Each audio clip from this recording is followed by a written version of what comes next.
A very warm welcome to the 10th recitation, which is on Introduction to Spreadsheets. The purpose of this recitation is to introduce the concepts of spreadsheet. The file example 1 in the modules will be used at a certain point during the recitation. You can find the Excel sheet on Canvas under the Files tab. If you go under Recitation Information, under my name, Jayashree Domala, and Recitation 10 folder, you can find the file. The recitation is related to the content on chapter 13 of the Fluency textbook. So before we start, a gentle reminder to watch the recitation videos and fill the quiz form to be marked for attendance. Also, while submitting the assignments, please be sure to mention the honor code so as to be graded. So now let's get started. The topics that will be covered are as follows: introducing the Excel environment, starting a new workbook or worksheet, entering data, doing calculations with formulas and built-in functions, and lastly, formatting and the structure. So starting with the most basic thing, that is introducing the Excel environment, we will be looking into its basics and the elements that we will be using eventually. So there are quite a few elements that are usually used while you're working in an Excel environment. The first and the most basic is the cell pointer. The cell pointer in Excel is the active cell or the selected cell, and it is highlighted by a bolder rectangle. The location of a cell pointer is listed below the toolbar to the left of the formula bar. By using the arrow keys on the keyboard or pointing and clicking on the desired cell, you can move the pointer also. To move around, you can use the tab or the shift tab or even the arrow keys to move right and left, or you can move up and down as you can as you can press enter and shift plus enter. So if we go to a sample worksheet, that is Excel sheet, you can see that this cell is selected and that's the cell pointer. If I click on another cell, it will be pointed towards another cell.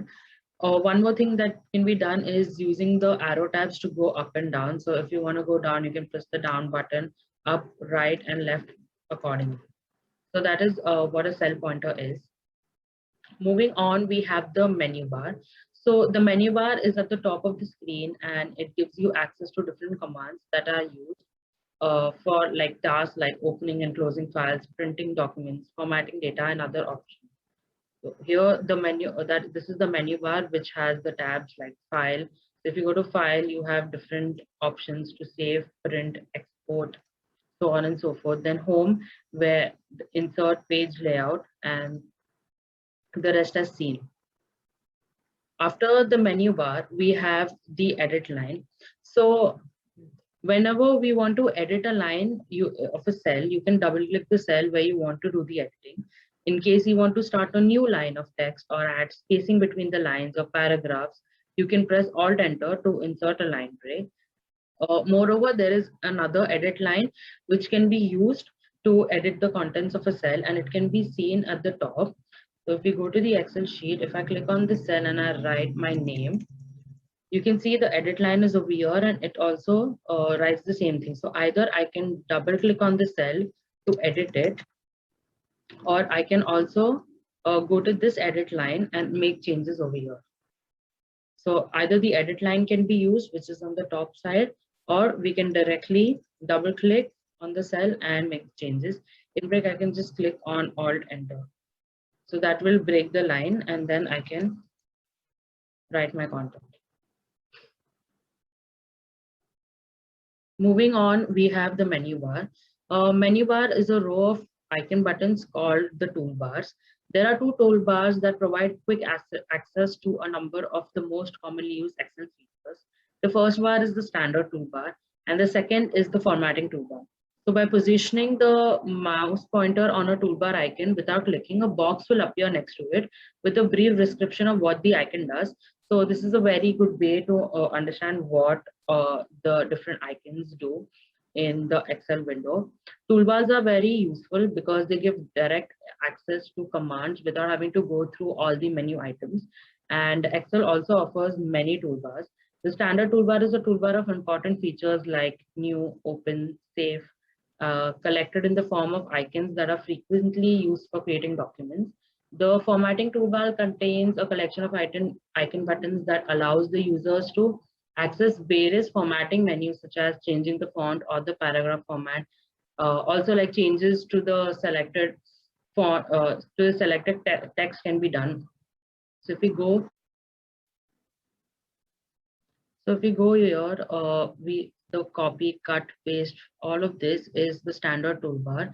And if we look at the font, that is the font style, the font size, the color, background, bold, italics, underline, these are all the formatting toolbars. Now, the next is the column heading or the column header. So it is the column header is a gray colored row containing the letters A, B, C, etc., which is used to identify each column in the worksheet.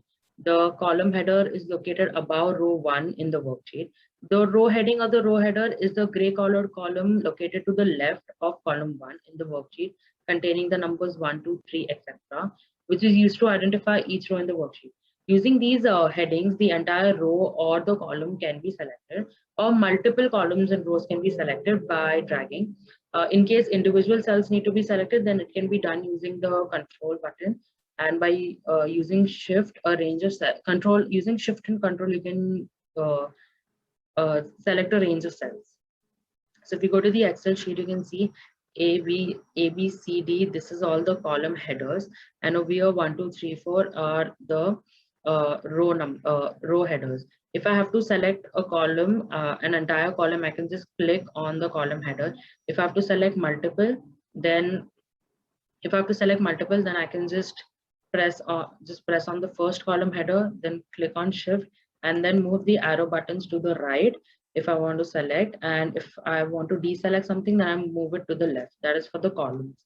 If I have to select rows, then I can select the first row header, press the shift button, and then click the down arrow. This will select the rows. If I have to deselect any rows, then while the shift button is pressed down, I can press the upward arrow, which will deselect the rows.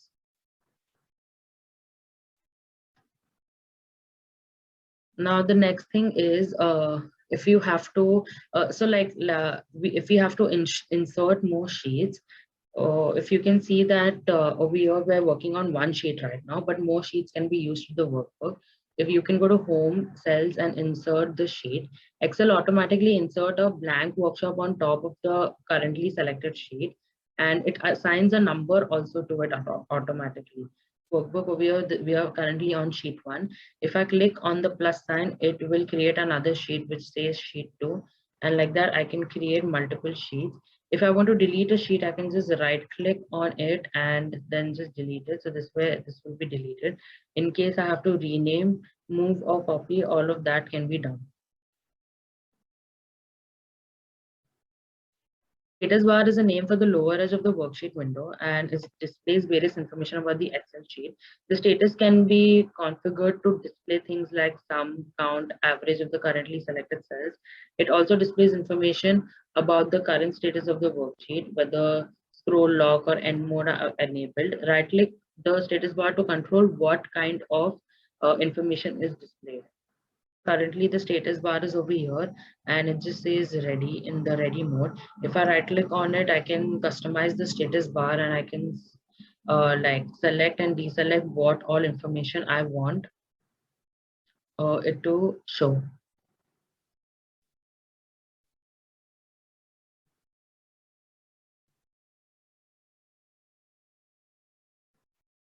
Next is the cell mode indicator, which displays the cell editing modes of the active cell. It is located at the leftmost side of the status bar. There are 4 types of cell editing modes in the Excel worksheet. Those 4 types of cell modes are ready, edit, enter, and point. The default mode of an Excel cell is ready. In ready mode, Excel is ready to accept any data in any of its worksheet cells. Pressing the function key F2 once will change the default ready mode to the edit mode. Then if you are at the edit mode and you press the function key F2, then it will be changed to enter. And if it is again, like if you again press the F2 button, then it will be changed to point. The point cell mode allows you to navigate a big Excel worksheet to pick the desired cells while creating or editing a formula.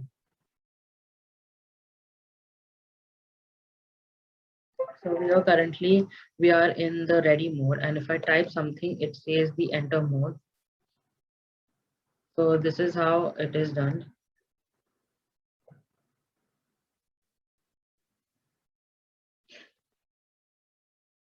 Next is the task pane. The task pane is a rectangular window that appears docked on the right side of the Excel window. It acts as an open menu, allowing you to select from a range of commands and functions. It also displays a list of links and commands, allowing you to perform different tasks depending on what you're doing at the time. The task pane is designed to help you complete tasks quickly and will change automatically according to the task which is at hand. So now that we are accustomed to the elements of Excel, let's start a new workbook or a worksheet. Now, there is a difference between what a workbook is and what a worksheet is. A worksheet or a sheet is just a single page in a file created with an electronic spreadsheet program, which is in this case the Microsoft Excel. And a workbook is a name given to an Excel file which contains one or more worksheets. So whenever you open and spreadsheet program, it loads an empty workbook which has either one or more blank worksheets for you to use. So now if we go, we can see that this entire thing is a workbook which has 4 worksheets, namely sheet 1, sheet 2, sheet 3, and sheet 4. So that's the difference between a workbook and a worksheet. So every time you need a new sheet, you can just click on the plus icon over here. And every time you need to create a new workbook, you can go to file, click on new, and then select blank workbook. So this way you can create a new workbook.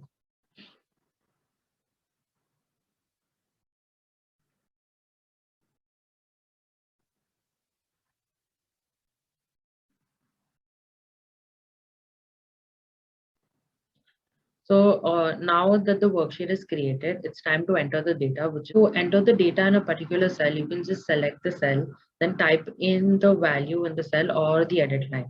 If you need to edit the content, then double click on the cell and then write whatever content is needed. What just in case if I write something that I don't need, then I can undo the action by pressing Control Z, or I can redo it by pressing Control Y. So if I go to my worksheet and over here I can type my name. So this is what I've written in the cell. If I have to edit it, I can just double click on the cell and place my cursor wherever I need to do the editing. So just in case I want to remove the A over here, I can just press my pointer here and just do that. Now, in case that I made a mistake and I want to undo the action, I can just press Control Z and this is going to undo the action. If I want to like redo the action, then I can press Control Y and that will help me redo it. So if I just delete the edge and then press Control Z, it's going to put the edge back. One more way to edit would be in the edit line, like I explained before, I can just edit on the edit line. Now next is, what if I need to create a column which is numbered from 1 to 50? So I cannot manually start typing every number because it is going to take a very long time. But Excel can make this work very easy. We can just type in the first 2 values, then select both the cells and drag it to fill it. And this can be done for like numbers, days, months, anything consecutive. So if I have the number 1 and then I need like numbers from 1 to 50, so I can write the second number 2, just select these 2 cells. So I can select it by pressing down the shift button and the down arrow. This will select the first 2 cells, and if I just hover over the right bottom, a plus sign will be formed, and if I drag it to wherever I want, I can just drag it till like 153, and you can see that the numbers are autofill. The consecutive numbers are autofill. So this can be done for days, months, numbers, uh, also like dates. One more thing that can be done is if you have a value, say no, and you want to make sure that the first 10 rows have the same value, so you can just select the cell, go to the right bottom where the plus sign will be seen and just drag it, and the entire value is going to be pasted to the other cells also. So this is how you can enter data and you can auto fill the data as well. So now we have the workbook. Now we know how to enter the data, but it's time to like play with the data by using some formulas and built-in functions. So in Excel, we have formulas and functions. They're two different things. Formula is an expression that operates on values in a range of cells or just a cell. For example, if I have to find the sum of a range of values from the cells A1 to A3, so I can just do A1 plus A2 plus A3. So when writing formulas, it must always start with an equal to sign. Otherwise, it will not be regarded as a function. Another way of using functions is by going to the insert tab and choosing the function wizard. When using formulas, cell referencing is normally used. When referring to single cells, comma is used. But if you have to refer to like a range of cells, then the colon has to be used. Now, Excel worksheet is made up of cells and each cell has a cell reference. Now, the cell reference contains one or more alphabets or letters followed by a number, where the letter or the alphabet indicates the column and the number represents the row. Now, each cell can be located or identified by its cell reference or address. For example, if I say B5, so that means that it is in column B and row 5. So that's going to be this cell. So this cell is referenced as B5. If I select another random cell, which is this cell, this will be referenced as K14. This will be called as K14. Now, the address of each cell is defined by its location on the grid, as we have seen.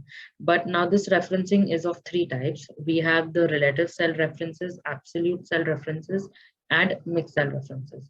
The relative cell references, it does not contain a dollar sign in a row or a column. That is, it is just written as A2. If we are referring to a column A and row 2, it is just written as A2. The relative cell reference type in Excel changes when a formula is copied or dragged to another cell. In Excel, cell referencing is relative by default. It is the most commonly used cell reference in the formula. Next is the absolute cell reference. The absolute cell reference contains dollar signs attached to each letter or number in a reference. So if I'm referring to column B and row 4, then it would be written as $B, $4. So if we mention a dollar sign before the column and the row identifier, it makes absolute or logs both the columns and the rows. That is where the cell reference remains constant, even if it is copied or dragged to the other cell. And the third type of cell reference is mixed cell reference. It contains dollar signs attached to either a letter or a number in the reference. So if I have to select an absolute value of column B and a relative row 2, then I can just write $B2. Or if the other way around, if I have a relative column B and an absolute row 4, then I can write $4. So it is a combination of relative and absolute reference. Then the next is functions. Functions are like predefined formulas in Excel. They eliminate laborious manual entry of formulas while giving them human-friendly names. So for example, if I have to take a sum of 3 rows, like 3 cells, that is A1, A2, A3. So if I were to use a formula, I would have to write equal to sign A1 plus A2 plus A3. But now since I'm using a function, I could just write equal to, just write the function sum A1 to A3. So we can see that with an example. I can have three values, 22. And if I have to use a function, I would have to write equal to G1 plus G2 plus G3, which will give me 66. But that is using the formula. And if I have to use it, do it using a function, I can just write equal to sum and then select the cells, that is from G1 to G3. So this is also going to give me 66. So that's the only different, the results are the same. The only difference is how we write the functions and the formulas. So as seen, the sum function in the Excel adds the numerical values in the range of cells. The colon is used to specify the range. The sum formula automatically updates with the insertion or deletion of the value. That means that if I go and I change the value to 20, the value of the sum is also going to be changed accordingly, as can be seen. It also includes the changes made to an existing cell range. Moreover, the function ignores the empty cells and text values. So even if we have an empty cell over here, it will still go ahead and perform the sum function. Another function that is most widely used is the average function, which calculates the average of the numbers. So if you have to find the average, you can just type equal to average and then select the cells, so it will give you the average, which is 20. So if you just want to see the formulas, you can just go to formulas and then click on show formulas, and it is just going to show you the formulas whichever. So here we applied the formula g1 plus g2 plus 3 3, and over here we use the sum function and the average function. So the formulas can be seen like this.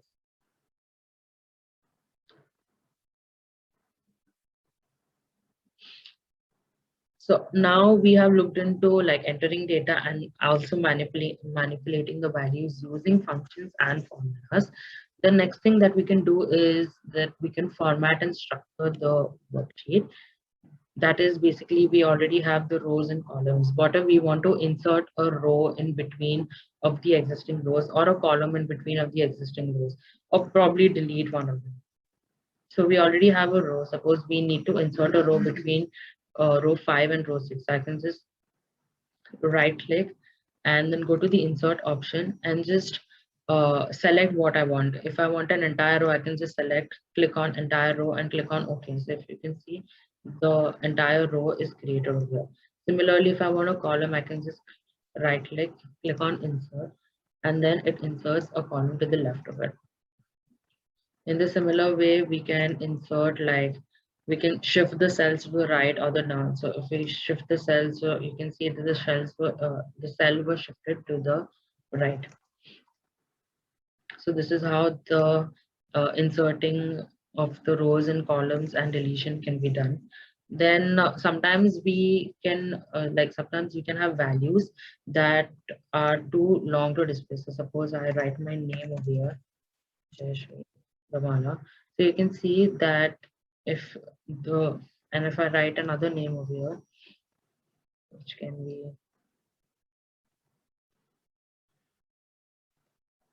I've written another name over here, you can see that my name is not completely visible because the value is really long. So to make it more visible, I can just resize the column width. I can just click, if you can see, a pointer is shown over here, and I can just drag it to adjust it according to what I want. So now this way I have adjusted it adjusted the column width. This similarly can be done for all the columns. It can be done for the rows also. If I want to increase the height of the rows, the height can also be increased. In Excel, headers and footers are also there. They are lines of text that print at the top and the bottom respectively of each page in the worksheet. It contains like descriptive text such as titles, date, or page numbers. A header or footer can contain up to 3 pieces of information. This information can appear in 3 locations on the page. So like the header can be seen at the top left corner, the top center, or the top right corner of the page, and the footer can be seen at the bottom left corner, bottom center, and the bottom right corner of the page. To add, if you want to insert a header, you can just go on the insert tab over here. If you can see the text option, if you click on it, the header and the footer option will be there. Once you click on it, you can type what header you want. So as said, there are 3 locations where the header can be added, which is as seen. So you can add any header. So this is how the header can be added. You can add a footer also. Excel also offers a auto format feature. It helps to create a professional, clean worksheet while improving the entire experience, like saving time and improving the readability. So along with this, there is a conditional formatting feature also, where a conditional format changes the appearance of the cell on the basis of the conditions that you specify. If the conditions are true, then the cell range is formatted. If the conditions are false, then the cell range is not formatted. So we can look at this with an example. If I have a column which says A and another column B, here I can have numbers, and here also. So I can just select this column and click on inside the home menu. I can click on format as table and select whatever formatting I need. So if I can just select this, and it has changed the way my table looks. I can have another table, A, B. I can just fill in random values, and I could try doing conditional formatting. So here the conditional formatting option is there, and I can select what rules I want. So if I want to highlight the cell rules which is greater than a particular value, which is greater than suppose 20. So it is going to highlight the cells where the value is greater than 20. So this is what conditional formatting is. And the conditions can be selected over here. There are various conditions like greater than, less than, between, equal to, or text that contains or a date, duplicate values.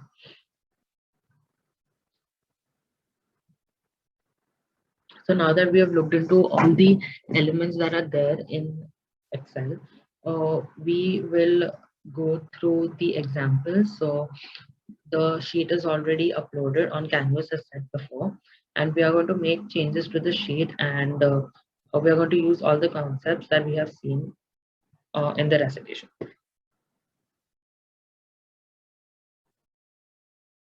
So this is how the Excel sheet looks, which has been uploaded, and it has columns, namely month, salary, commission, overtime, mortgage payment, pension fund, total deduction, total pay, and the column totals and the mortgage rate is already given.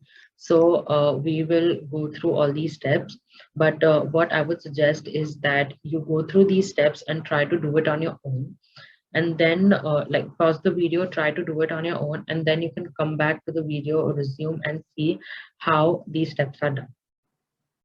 So the first is you have to enter the title example 1 in cell A2.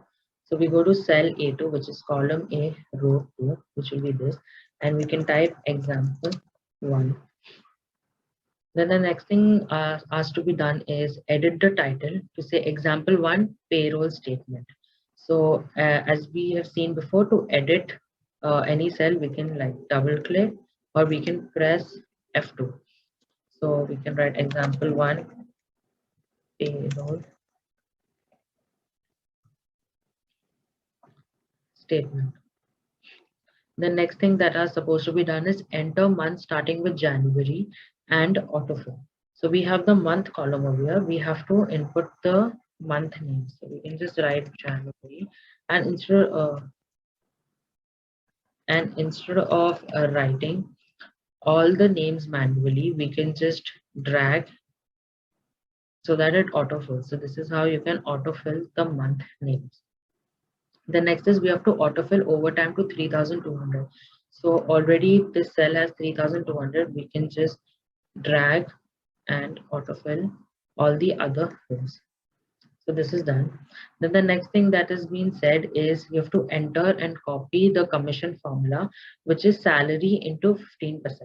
So we have salary, which is this. You have to do salary into 15% for commission. So we can use a formula over here. We can write equal to, then we can write B5, which is this, into 15%, which is going to be 15 divided by 100, that is 0.15. And if I press enter, it will calculate the commission. And now in order for all the other rows also to be autofilled, we can just drag it. So this way the commission values for all the row will be calculated. Then we have to enter and autofill the mortgage payment formula. The mortgage payment formula is B5 plus C5 plus D5 into the mortgage rate. So we have to find the mortgage payment, which is basically B5 plus C5 plus D5, and then we have to multiply it with the mortgage rate. So the mortgage rate is over here given in A16. So we are going to use absolute referencing. We will put the dollar sign and write A16. Then we will autofill it.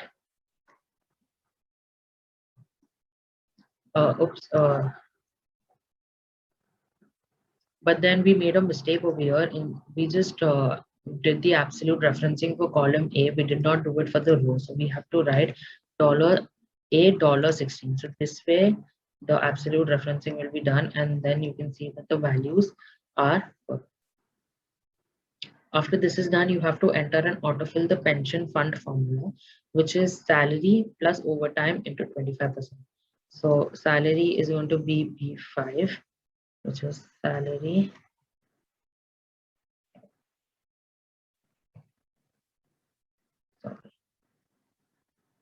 this is going to be salary plus overtime which is D5 into 25%. So 25% is going to be 0.2. So this is the pension fund. It can be autofilled by dragging B5 plus C5 into 0.25. Now the total deduction has to be calculated, which is mortgage payment plus the pension fund.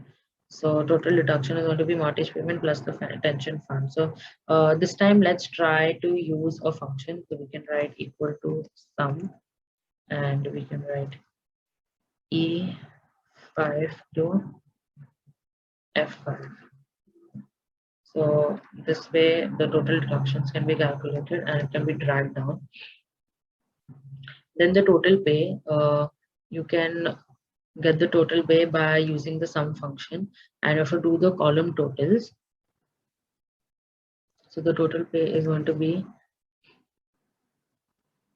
we will use the sum formula, sum of the salary, which is B5 plus the commission C5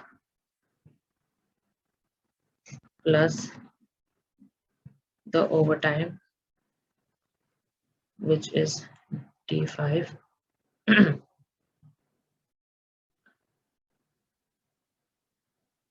This is going to be the total pay, and then we can autofill it.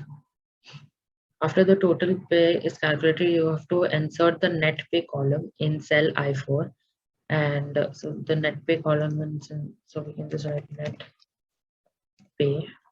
The net pay is going to be total pay minus total deductions.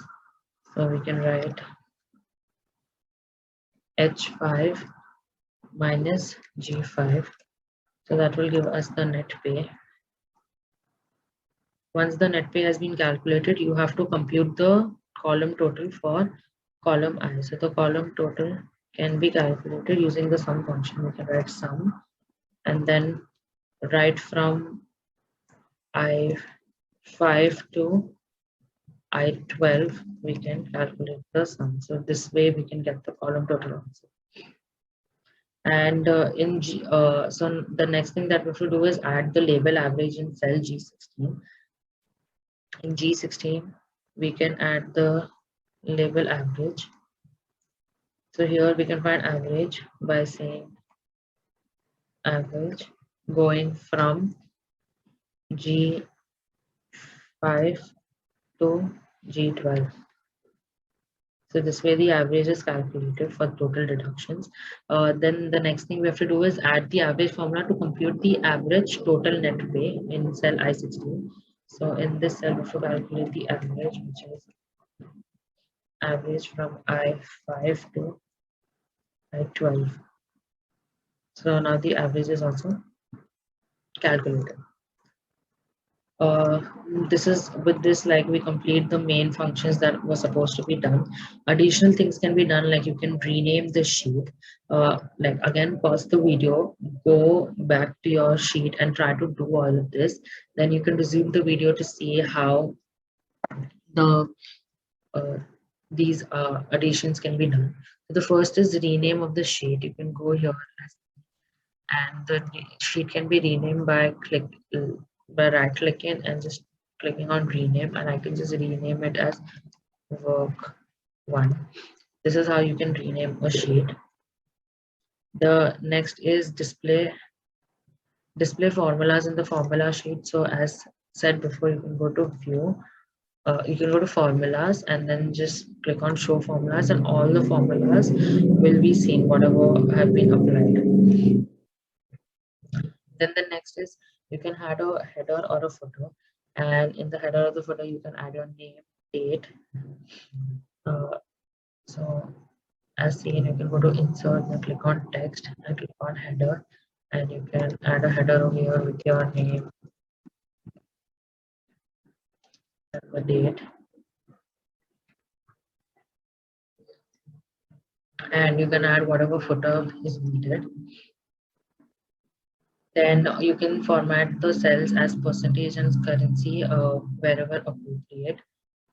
Pay is a currency, so you can click on this and just select the dollar signs over here. All the currency will be shown, which is a dollar. The same thing, you can just select all the cells where this needs to be done.